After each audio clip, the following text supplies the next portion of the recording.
Well, this World Cup continues to produce shocks and unbelievable moments. Germany lost to Japan yesterday. Was I right to cheer? Yes, it's always, I like to see an upset. Good. Yeah. Well, joining us from Doha in Qatar is our reporter, Paul Hawkins. Good morning to you, Paul. Morning, guys. How are you? Yeah, we're good. A few upsets over there, though. It was Saudi Arabia against Argentina the day before yesterday. Yesterday, Germany against Japan. Probably not as much of a shock. Not the gulf between the two, not as wide as Saudi Arabia and Argentina, but still, many people thought that Germany would have edged that one, especially given Germany won the 2014 World Cup. They then went out really early on in the 2018 World Cup, beaten by Asian opposition South Korea in the group then. This time they said things are going to be different. We're going to do well in the group stage. We're not going to make the same mistakes of 4 years ago.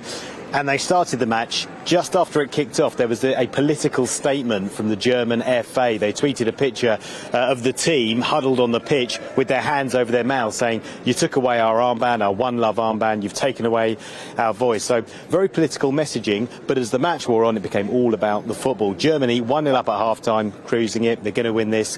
The Japanese were having none of it. Two subs came on. Both of them got the goals. Both of them actually play their football in Germany. And after the game, Takuma Asano saying, "We watched the Saudi game and thought we can do it, then we just did it today." So the Japanese taking inspiration from the Saudis, and it blows that group wide open. Very difficult for Germany, who have to take on Spain next. In terms of today's action, we've got Switzerland against Cameroon coming up at 10 a.m. your time, so 1 p.m. right in the heat here in Doha here. And then after that, we've got Portugal against Ghana. That should be a good one, watching how Cristiano Ronaldo and the Portuguese team react to what's been going on in the captain's life and what's going on at Manchester United as well. And then in the evening, we've got Brazil taking on Serbia. Brazil are the favourites to win this World Cup, and Neymar, Thiago Silva, the Brazilian captain, saying Neymar's actually going to be on form for this one. This is what the Brazil fans had to say to us yesterday.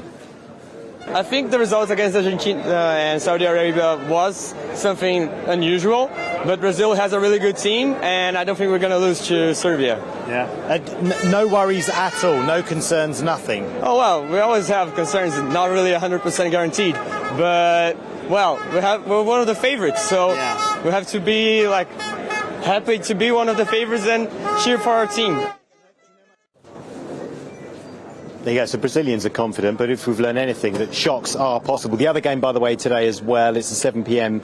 UK time kick-off, Uruguay taking on South Korea. As for England and Wales, no real lines from the Welsh press conference yesterday. In terms of England, Harry Kane did train yesterday. Jordan Pickford, the England goalkeeper, at the England press conference yesterday, saying that Harry Kane looks good to go for that game against the USA on Friday. Full analysis there. Thank you, Paul. Thanks very much. Let's talk to Paul Coyte now. A little bit more about what's at the picture that's making all of the papers today, and that is Paul referencing it there briefly, but this was Germany taking matters into literally their own hands when it comes to protesting about gay rights.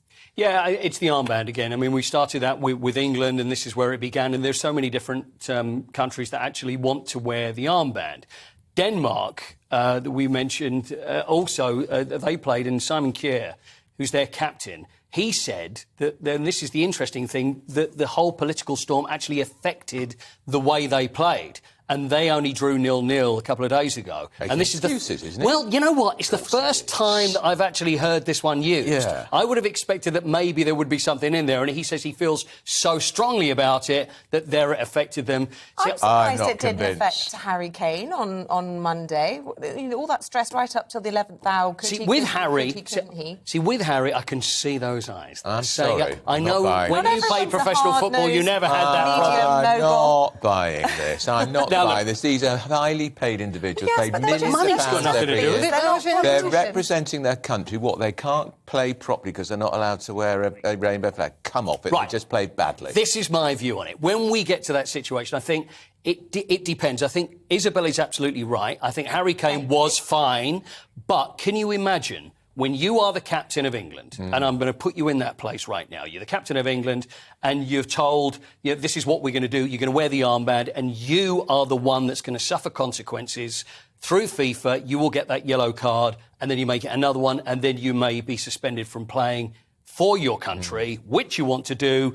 What do you do? And this goes right down to the last minute. So right down before they're about to begin, actually, no, we're not going to do it, because that's going to be on his mind. Now, the other side of it is where players, that is their happy place. That's when they go out and play. That's what they've always done. That's where everything leaves them behind. But there's going to be some sort of link between the two, because when it starts getting very serious, I think it is going to play on your mind. I absolutely didn't think for a second the England team would wear the rainbow flag, because they would not want to risk the bookings and then losing key players, because it's all about winning.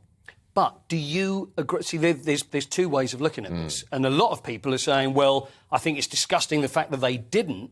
But what do you do? Do you make the point, or do you go out and play and then you leave that to everybody else? They were led up the hill like the Grand Old Duke of York, and led down the hill again by the FA here. Well, I think the it was Germans bad. have made the perfect I think they did. solution. Germany to got all it of right. This. Very, very clever and effective and powerful. And look, it's on the front of all the papers, and no one's getting booked for anything. And don't forget the Iranians who we whacked. They didn't refuse to sing the national anthem. Yes. They'll probably get into real trouble. Now, that's a very serious protest, and it's almost like, oh well, forget that. But what about the armbands? Absolutely. So, now there's some other great stuff which is going on. Obviously, the football is great, and it is really going to start ramping up once we get to the second round now of games. England playing the USA, and it's so important to beat the USA. Now, it was Thanksgiving. Well, it's Thanksgiving today, of course, in the States, and then we're playing them the day afterwards. But there is one thing, the New York Post picked this up, and this is an argument really about, it's almost like a bet now between England and the USA.